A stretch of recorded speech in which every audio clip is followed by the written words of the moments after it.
prayer, I mentioned the four chaplains, and this is February, and we normally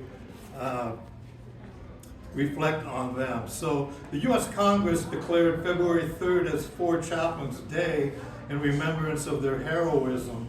The American Legion designates the first Sunday in February as Four Chaplains Sunday, and we observe this in our February Post meeting.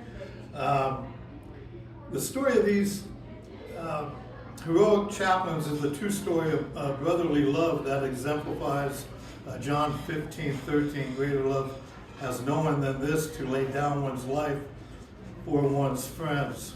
So who were these four chaplains? They were four first lieutenants who trained together and became friends at the Army Chaplain School.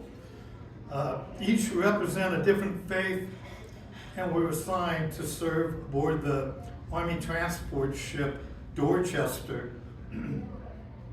Those Army chaplains were Lieutenant George Fox, a Methodist minister, Lieutenant Alexander Goody, a Jewish rabbi, Lieutenant John Washington, a Roman Catholic priest, and Lieutenant Clark Poling, a Dutch Reformed minister.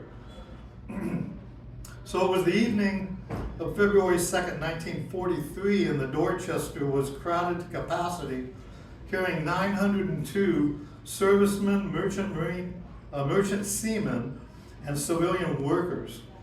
The Dorchester was a converted civilian liner now serving as an Army transport ship. The Dorchester was one of three ships being escorted by three Coast Guard cutters from Newfoundland towards an American base in Greenland.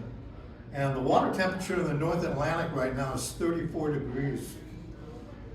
On February 3rd at 12:55 a.m., a German U-boat spots the Dorchester and fires a torpedo that knocks out power and communications.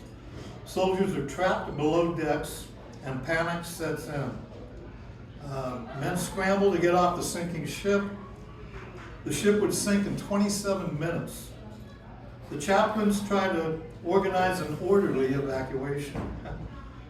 The chaplains could be heard urging the frightened to be brave, praying for the dying, and guiding the disoriented toward lifeboats. Men jumped from the ship into the lifeboats, overcrowding them to the point of capsizing. Other rafts tossed into the Atlantic drifted away. It's a very, very rough sea that time of year, most of the time. Drifted away before soldiers could get in them.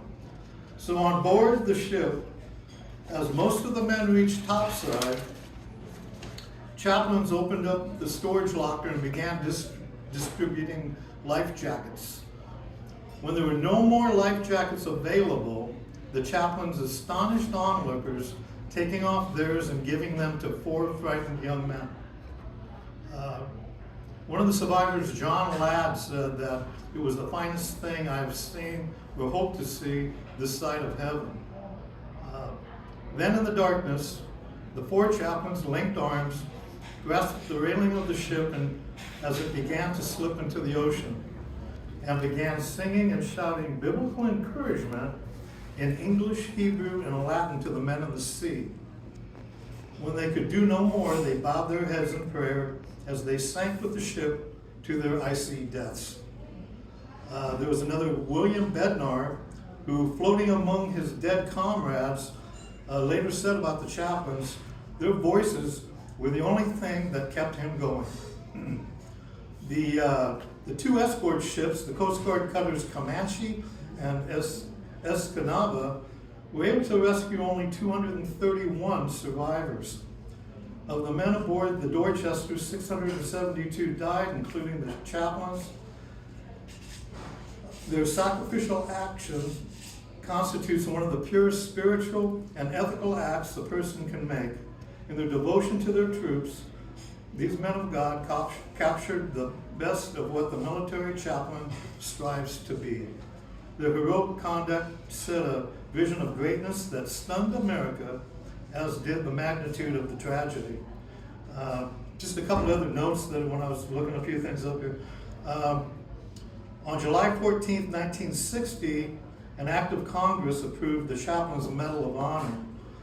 The 4 chaplains were awarded the Chaplin's Medal of Honor on January 18th, 1961, and currently there are 9 chaplains that have received that Medal of Honor.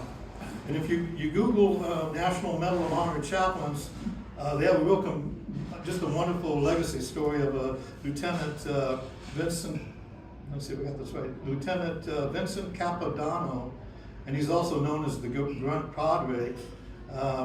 On September 7th, in 1967, with his Marines, he engaged in Operation Swift, and it was an effort to rescue 2 Marine companies that were ambushed in the Quezon Valley, and it's just another story of faith and selfless service to our troops in battle.